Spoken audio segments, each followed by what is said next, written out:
But on the same day, they planned this, right? 9 months ago.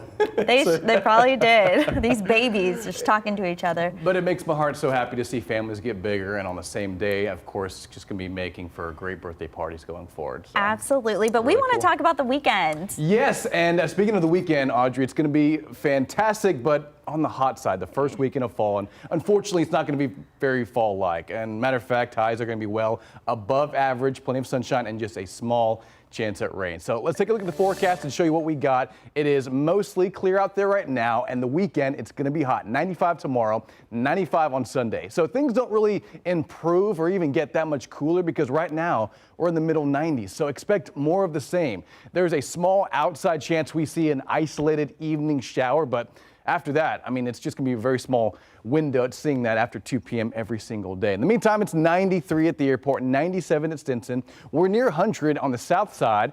We have an east and southeast breeze at 5, and humidity is down slightly. So less humidity, but more heat. And you'll see it's almost near 100 in Cotulla, 98, 92 at Del Rio, 102 in San Marcos. Wow, a triple-digit reading in the end of September. I mean, it's incredible to see, but it's Texas, so Texas will do Texas things. And you'll see on radar, it's quiet.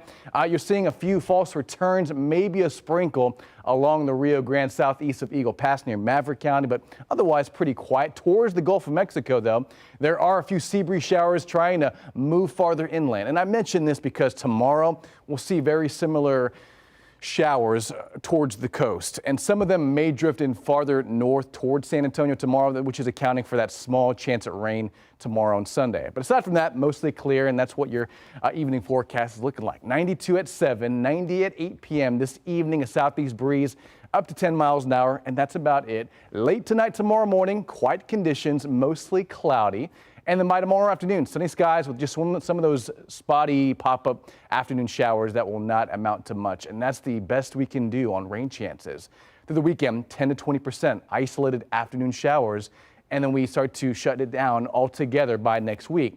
And let me tell you, what happens on Monday, it'll bring a welcome change. By Monday and Tuesday, this trough develops. What that's going to do is send us a very weak cold front, and what that will do is reinforce some drier air, lower humidity, and air temperatures back in the 80s. Look at that forecast high next Wednesday, next Thursday around 88 degrees, which is around the average, but still, I mean, compared to what we've been seeing, at least a little cooler. And then what will make it even better in the mornings, temperatures in the 60s, lower humidity, and that'll be a nice welcome change for the first full week of autumn.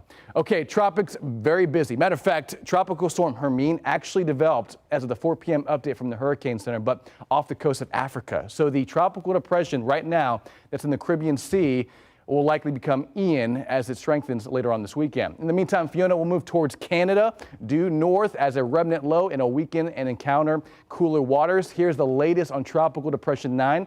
Again, likely to strengthen into Ian by Monday and Tuesday, strengthening to a Category 2, maybe a major hurricane on approach for the west coast of Florida. And after that, Julia Carl is next on the list for hurricane names for the 2022 season.